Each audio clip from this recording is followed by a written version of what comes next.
Hi there, I'm Becky Hammond, founder and strengths maven over at Isogo and isogostrong.com. Welcome to Isogo TV, video podcast and audio podcast as well. Here on Isogo TV, we are fueling marriage connection, parenting grace, and work energy by focusing in on your strengths instead of fixating on your weakness. Today, you are joining us for episode 79, which is the last in our interview series for this season, and it has really been a blast. By talking to leaders, coaches, parents, spouses, regular people, we are bringing alive the life-changing stories that have been fueled by people's unique and brilliant strengths in their work or their marriages or their parenting or sometimes a combination of all those things. Today's guest is Scott Anthony Barlow. Scott is the founder and CEO of Happen to Your Career. He has become a top expert in career happiness. He's been featured on CNBC, Yahoo, Huffington Post, and various other colleges as the top expert in career happiness. He lives with his wife and 3 kids in Moses Lake, Washington, and sometimes even Paris or London, which is a totally cool part of his story. And when he's not traveling, he and his team run 2 of the top 5 career change podcasts on iTunes, including Happen to Your Career podcast. Today, as Scott shares his own career and strengths journey, he also offers such clarity about pursuing a career that's life-giving in a way that's truly attainable. So if you are mid-career transition or want to be mid-career transition, you are going to be inspired to take the next best step for you. So let's dive into this conversation with Scott Barlow. Well, hello, Scott. Welcome to the show. Thank you for having me. Yeah, I'm excited that we were just talking about, how we get to meet each other here. And maybe we should just start a revolution of not having to qualify the fact that this is an e-meeting. This is actually a meeting. Relationships can actually start like this, right? This is the thing. Yes. We do far more of these types of meetings than even in-person meetings at this point. Yep. I know the world. Well, I am excited to get to know a little bit about your story and kind of what it looked like in your life when you realized that you are wired with these unique things called your strengths and the types of transformations that took place in your life. I know it really impacted your career and then it kind of exploded into everything else in your life. So before we jump into that story, I would love for you just to tell all of us a little bit about yourself, what your family's like and what you do for work. Yeah, absolutely. My family, I would say that we are a bit of an unconventional family in a variety of different ways. And you and I got to talk a little bit about this. Yeah. We're, for all intents and purposes, we have 3 not so little kids anymore. I have a 11-year-old girl and she's my oldest. And then 2 boys following that who are very, very active. And at any given moment might find them climbing on top of something large, all the way to playing musical instruments to whatever else. We have a drum set in our living room. If that gives you any context. It does give me a sense, actually. Yeah. And a piano on the other side of the living room and guitars strung all over the place. And so that's us. And we found that something that you and I got to talk a little bit about before we hit the record button is, it's very, very important for us to be able to share experiences with our kids and be able to, I know we're going to talk about strengths here in a little bit, but that actually over the years has really helped us be able to get in tune with what our kids' strengths are and our strengths as coming together as a family too. So that's been a lot of fun. But one of the ways that we've done that is pulling our kids out of school every year for about a month or so and going and living and exposing them to another country. So there's a little tidbit into some of our lives on a any given month type basis. Yeah, well, I certainly resonate with that as a family of adventurers. So we'll definitely be talking more about that. Maybe not in the next 30 minutes, but in the future. And so what do you do for work? A variety of things, I feel. Yeah, absolutely. I am at this point now drastically different than what I did for work over the last 15 years or so. But I run a company called Happen to Your Career, where we help people connect to what type of work really actually fits them instead of the other way around. I think so many of us have a tendency to look around on Indeed.com or LinkedIn and see what's available out there and feel like we have to choose amongst whatever happens to be open. And instead, I believe very strongly, and this is what me and my team get to do for a living on a daily basis now, is help people realize what strengths and gifts and what they value most, and be able to connect that to the work that they do. So, not so coincidentally, we get to talk a little bit about that and some of my experiences over the years with that too, and how it got to that point. Because I haven't always been the CEO of this company. Cool. Yeah. Well, we will hopefully hear a little bit about that journey. So give us a little bit of insight into what's something that you are most proud of recently. Oh my goodness. Most proud of recently. Yeah. And the sky's the limit. Actually something that I'm really, really proud of that scared me and I didn't think was a possibility even if you would ask me 4 or 5 years ago. About 4 years ago, as we were doing this type of work, and we've built out, we have an entire team of career coaches and everything like that, but we created literally an entire system to help people connect to the type of work that they want to be doing and really actually fits them, their strengths. But we kept getting the same email over and over again where people are like, hey, I want to become a career coach and I'm wondering if you would create like a certification and training. Oh, wow. And that was something where I thought it was very flattering that they would ask. And so I kept getting those emails over and over again. And I'd send an email back saying, hey, thanks so much. We don't really have any plans to do that. And after about 4 years of this, we decided that, look, there's nobody else that is really doing this in the same way for career coaching, especially helping career coaches get started as their first business. And we realized that nobody else in the world is really doing it. So we felt very obligated and realized that some of my strengths personally and experiences personally, plus our team, really we're kind of very uniquely positioned to do that. And we have since created that. So we've been working on it for about a year, and we had the first cohort go through, and they're already having a ton of success. Yay! And that is something that, I'm very, very proud of, because I didn't even think it would be. I mean, we literally had to create a certification and a certification body and all of the, all the things that I didn't even know went along with it. If you would ask 5-6 years ago. Cool. Well, that is something to be proud of. Cool. All right. So let's move into the strengths perspective. Let's dive into this a little bit. What this has looked like in your life as you have, as you've discovered who you were through your strengths, through StrengthsFinder in particular, and kind of what that before and after looked like. So my first kind of opening question here that we're going to start it is, when you first came across the strengths concept, what problems were you looking to solve, or what problems were you encountering? And kind of at the same time, like, what were you thinking about most in your life?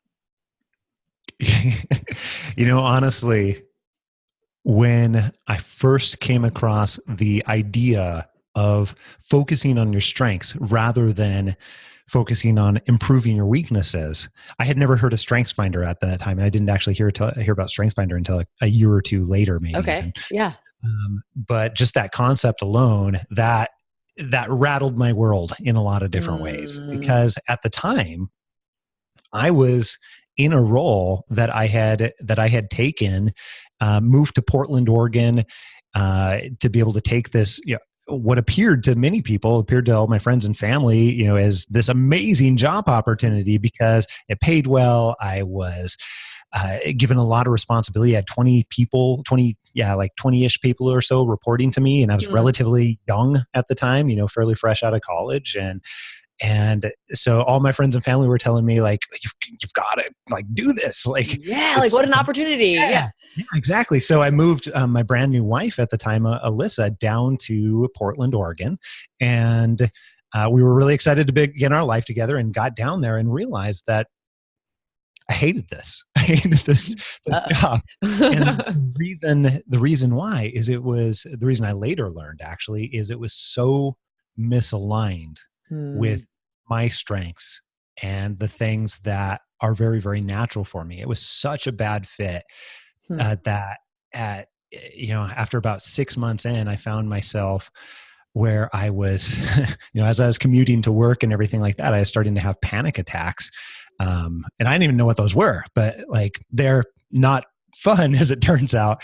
And then I found myself, I gained like almost 50 pounds over the course of that year. And I'm watching the scale go up. And here's how bad it was at this point. I remember going into my office one day, and there was a restaurant next door that served huckleberry milkshakes and everything else. So I went and ordered like 3 massive burgers and a huge fries and big old huckleberry milkshake, so that I could try and make myself sick with I don't know, this is how screwed up it was. So that I could justify like leaving my job, have an excuse to like get the heck away from it. Like, this is how bad of a thing it was. I didn't realize that part of that was connected to my strengths, and just had no concept. So at the time, the problem I was trying to solve was trying to figure out, like, is this what it's really like for work for everybody? Like, this is a big opportunity that I just took, and everyone said this was going to be amazing. Yeah. And they're telling me that it is amazing. I don't feel amazing. The opposite of amazing. So exactly. That's exactly what was going through my mind at the time. And I'm like, there's got to be a better way to do this. There's got to be a better way. And so for another 5 months or so, I kept trying to figure out, like, there's got to be a better way. There's got to be a better way. There's got to be a better way. And eventually, and I don't even remember how I encountered it, but I think it may have been a talk that the company sent me to, and somebody had mentioned it as an offhand portion of their talk.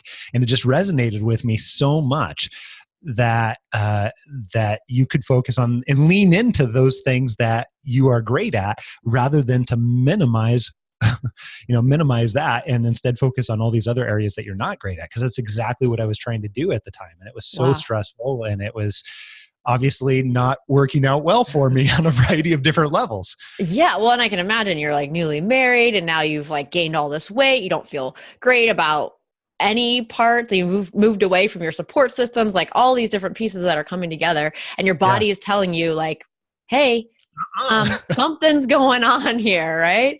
Yeah, that's a really powerful story about just wanting to get sick so you can leave. I mean, that's a low. That's a low point. Yeah, it seemed logical to me at the time somehow.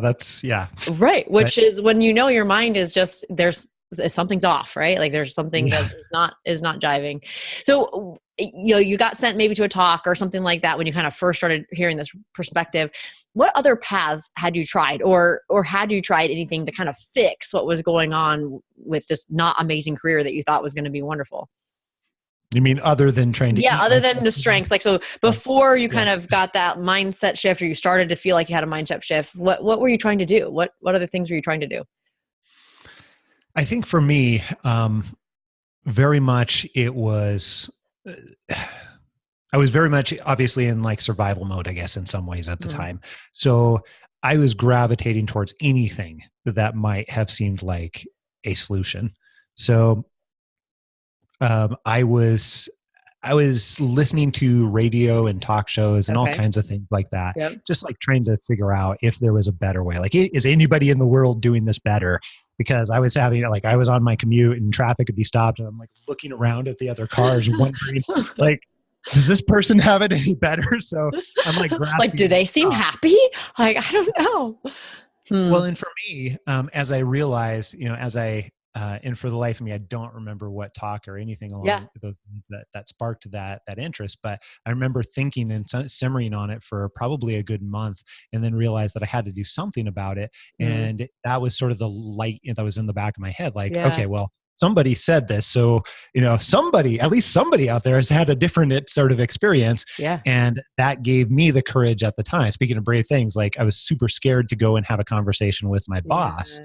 And, I ended up having this conversation with my boss and saying, look, I'm not sure that this role really is a fit for me. And felt really good to have it out on the table in that conversation. I just said it. Yeah. Yeah. All of those things. And then my boss apparently felt the exact same way because 3 weeks later he fired me. So okay, well, that's not probably what you had in mind. not at all what I had in mind. And so shortly after I learned about this as a concept, I was literally thrust into that because now I'm down in Portland, Oregon, and I'm having to call my wife on the way home as I'm embarrassed and scared for all intents and purposes, and tell her, yes, I know I moved you away from your family, but I don't even have a job to show for it.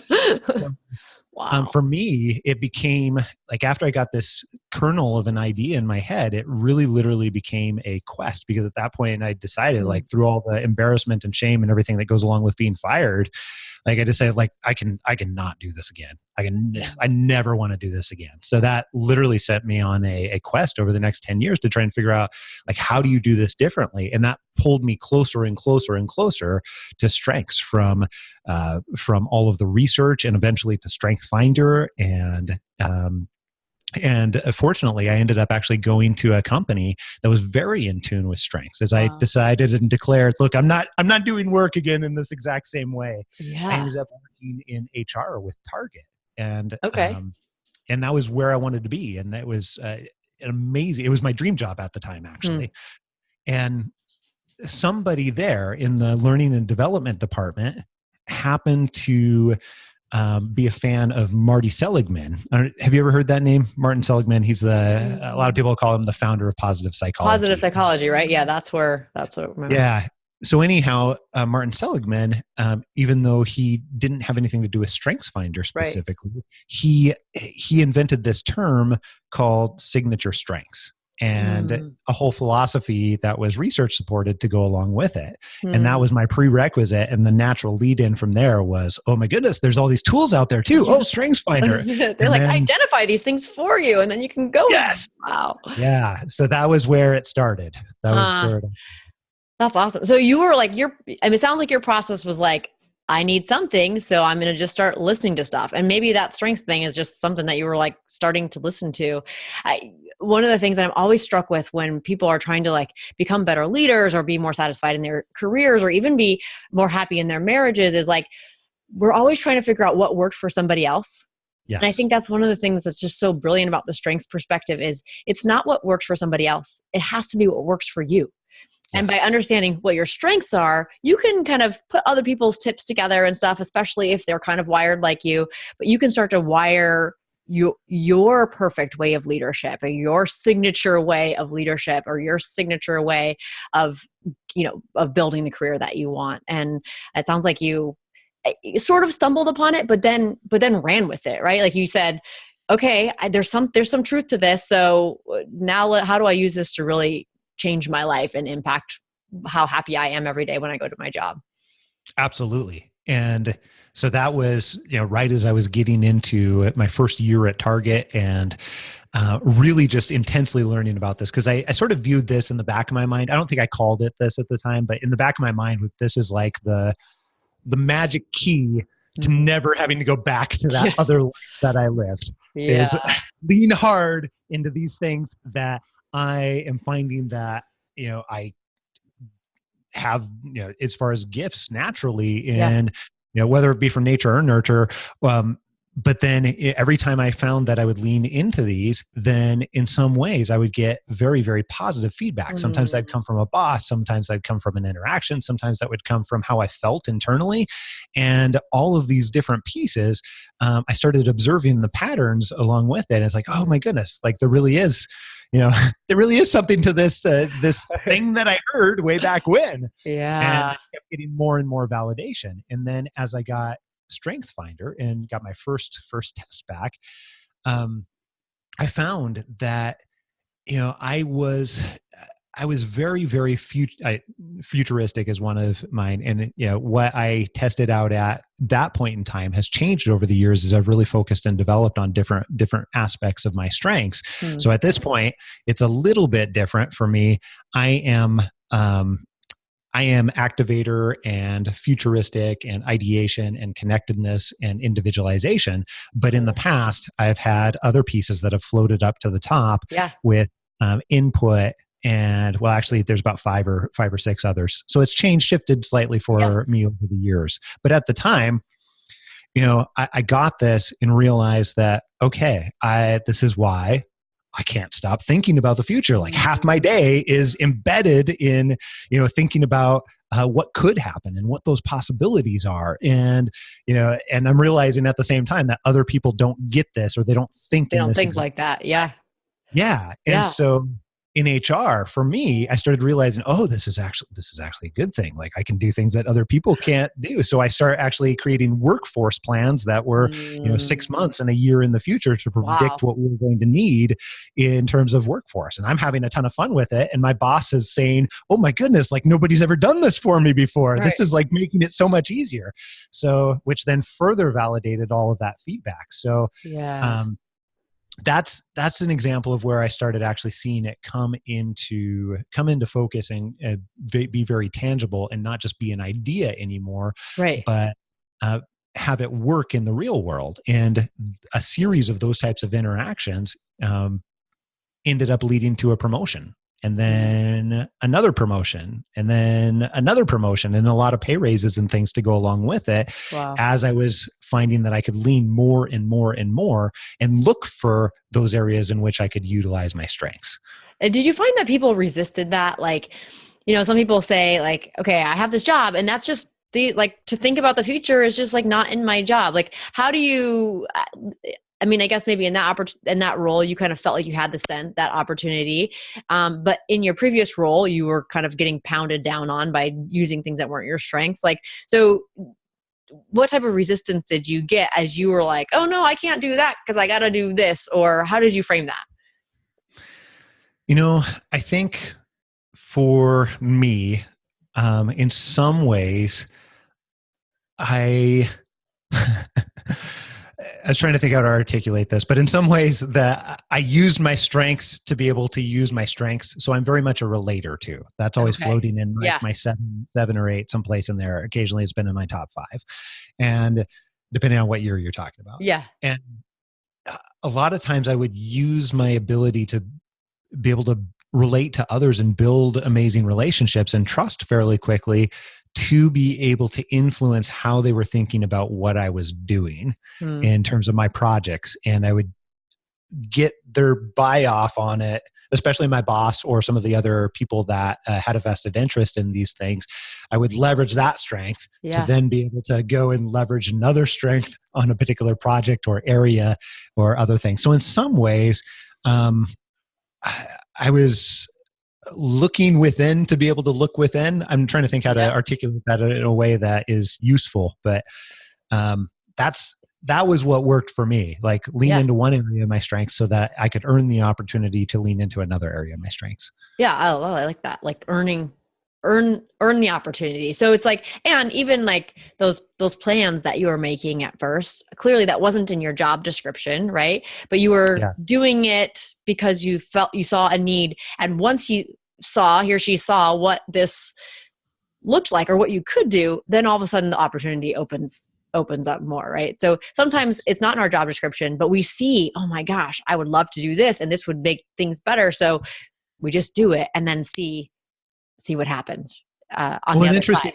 Thing about that too, within our business, since now at this point I get the pleasure of helping people sort of connect back these strengths to their careers that they want to. One of the things that we do is we find that there's little clues in there too that are embedded for people through many years that they didn't even realize were there. So one of the questions that we ask is, hey, what do you find in your past roles, whether they be work related or non-work related, that even though it wasn't a part of your job, like you couldn't not do, like you kept finding ways and sometimes finding excuses to do that sort of thing, whatever that is. And we look for what are those outliers there? Because those often give you ways in which you can double down into your strengths. And the reason that we use that question now ended up coming from my experiences as well, because I couldn't stop thinking about why do we do it? Like, why do we do it this way? Like we already know that we're going to need an extra 57 people in the next 6 Yeah. months, why are we not planning for this now? Why is no one thinking about this? Just me. Why is no one thinking about this? Yeah. And I could not think about it. So it was there. It was going to, in some ways, it was going to happen. Like I was going to go through the motions because I couldn't help go through the motions about thinking about it. So being able to have an avenue and lean into that to be able to take it and then use it for value for the business and my boss was a natural inclination. But recognizing that that's there and looking at that as a positive rather than a negative, I think is where a lot of people experience that challenge. And I've personally experienced that in the past too, because you feel like you have all these other things that need to get done. Have to do, right? Yeah. Yeah. But I find that the more that you lean into those strengths, especially if you're bringing along the other people that have a vested interest in it, if you're bringing those people along for the ride and doing so in a way that's going to be helpful for them, then we find it's less of an obstacle in reality and more of an obstacle in our head when you're taking those additional steps. Yeah. I'm going to have to be thinking about that, because I think that is absolutely true, that we say, well, well, that's just not the way it is. Or, we have all these different kind of excuses for why we can't make a change or why I can't really use that strength at work. And instead, I love what you did with your relator, which was just like, okay, well, I'm going to start using this one and then I'm going to see what happens, And so I think, that can be a good first step. It's like Don Clifton, the founder of strength psychology, said, we could spend our entire lives focusing on one strength. He was like reticent to even give the top 5, because he's like, but if you just have one, you could focus on that forever and be more satisfied and more thriving, and give more to the world than you are already giving. And so, maybe we just start one, like your relator. I start with that one, and then, they see that I can't stop thinking about the future. And all of a sudden I have these other opportunities in front of me that start fulfilling all these other buckets. Yeah. Yeah. So I've read a bit about that too. And one of the, I've seen some interesting, or I think it's interesting, but sometimes conflicting evidence to that. I think that I can be perfectly happy, like delving further and further and further into one. Yeah. Also, on the other side, to play devil's advocate in some ways, we see that when we're working with people and we're connecting this back to their careers, and we're looking for all these small signs along the way in terms of how do we connect strengths to a higher level of fulfillment and happiness and flourishing, and many other words that you could substitute in here, where you have more happy more often, essentially. We find that a lot of times when we look at those parts in the past for different people in different scenarios, that when we start to break apart what was fulfilling and felt purposeful for them, and we look at the strengths that involve, we find often that there are multiple strengths at use. So I've been like working on this as a theory in the back of my head for like 10 plus years at this point, but it seems almost like they can work as amplifiers in some ways too, when they're compounded. Now, that's something we've been observing for many years at this point, and we just keep seeing the same phenomenon again, but I haven't seen any good scientific evidence to say that, yes, that's the thing, or no, that's not the thing, either way, but just an observation that we keep seeing it over and over again. Like, in my case, I think back to some of the times where I have enjoyed the most, and also I have felt like I have flourished the most, and start to realize, okay, what is causing that? What are the strengths that I'm using? And very often I find for myself that it's the overlapping pieces working together. The combination. Yeah. In some ways it's like the uniqueness doesn't come from one strength, right? Otherwise we just all be one of 34, but it comes from the combination of 5, or like you said, like over time, as you're developing and using different things, like these different combinations of 5 that I've had that are probably floating around in my top 10 or whatever for my whole life.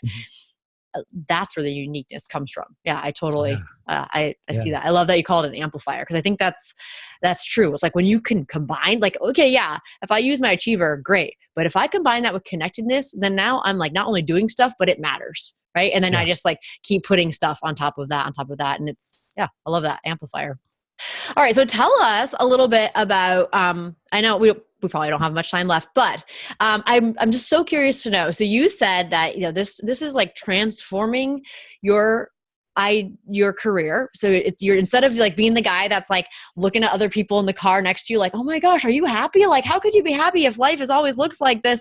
To being somebody that is getting recognition for what you're doing. You're realizing that you're able to specifically identify what your strengths are, and then specifically find ways to use those so that your career is amplifying itself. And then you have this family. So tell me just a little bit about, what does this look like? So you're making all these pretty big transformations in your self-concept, in how happy you are at work. I don't know if you're like physically changing as well as a result. And then what are the relationships that are most important to you? Maybe just give us one or two examples of, what did that look like at home for you? Yeah.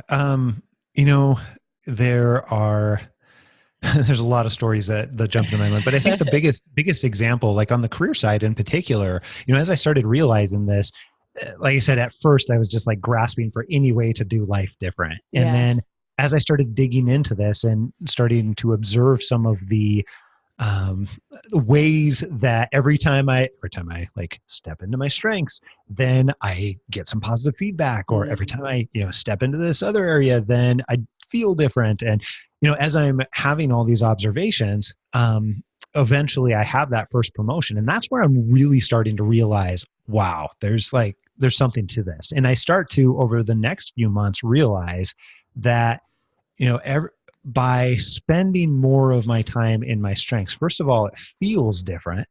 I remember describing it to Alyssa, my wife, many times. It's like, it feels like I'm permanently on vacation. Like none of this feels like work. Like I kept saying that to her over and over again. She's like, I get it, Scott. I get it. You're on vacation. I don't understand exactly, but you're on vacation. Okay. Yeah. So she's getting tired of me hearing that, but I start to realize that it's in direct relation to spending more time working with the strengths rather than against them. And the other big realization that I had is that since the majority of the world is not well aligned, not doing work that's well aligned with their strengths, it causes you to stand out. And it causes you to stand out in a variety of different ways. One, the people that are working in their strengths, a lot of the times I've observed come off as more genuine in some ways, which there's multiple reasons that somebody can come off more genuine. But I have realized that that's one of the weird things that a lot of people don't think about. When you're doing more work in your strengths, you feel more at ease with yourself, and therefore you give that type of presentation to other people as well. And we all want to be around more genuine people. So there's multiple impacts. You can see where this starts to snowball a little bit.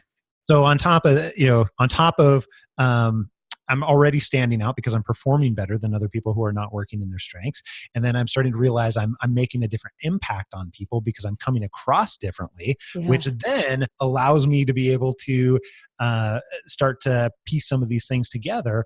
And then, I'm at that point gotten a reputation as a high performer. And then all these things start working together to create opportunities that just were not there before I started stepping into spending more of my time in my strengths. And then, when I go to my boss at this point and say, hey, I've got this idea for a project, now we've got the track record and now he's credibility. Yeah. And it's a whole different ball game. So it starts to compound together. And even when I changed jobs again, at some point I realized that, Target was definitely my dream job at one point in time. But as I started having little kids and realized that it was no longer my dream job anymore, I ended up changing roles a couple of times over and found the exact same thing in other environments too, in completely different areas.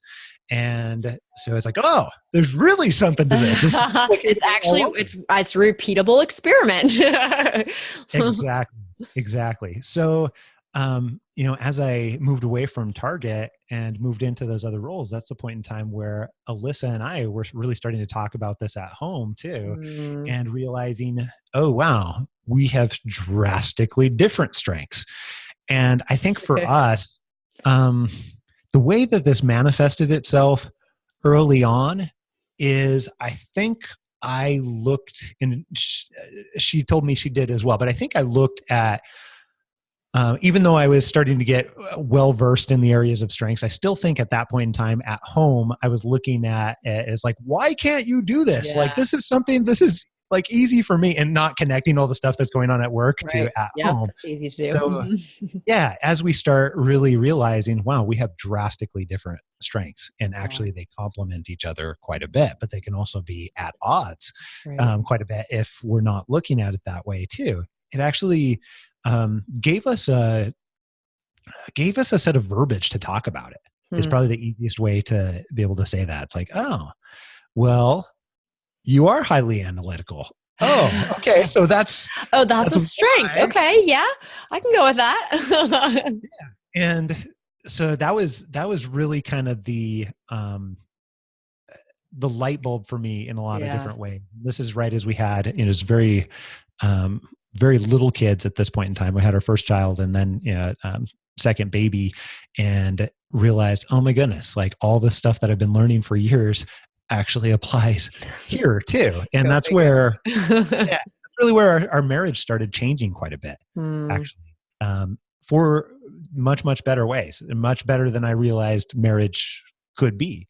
By, again, doing the same thing I'd done at work and leaning into those strengths and allowing her the room and bandwidth to lean into hers, and not looking at that as a potential negative too. Wow.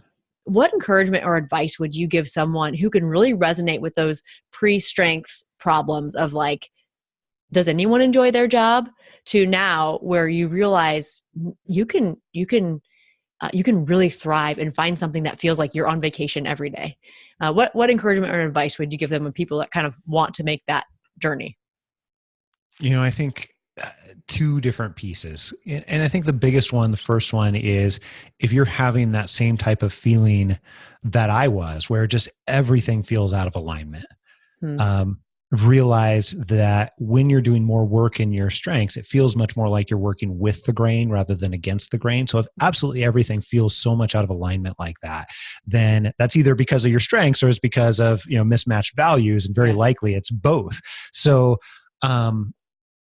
recognizing and giving yourself permission to look for something else that very likely is going to be better alignment with your strengths, it completely changes your world in ways that I can't even fully describe, and you won't fully understand until you're there too. A lot of people that we've worked with over the years that have made that type of transition describe it as, it feels more like coming home than anything else.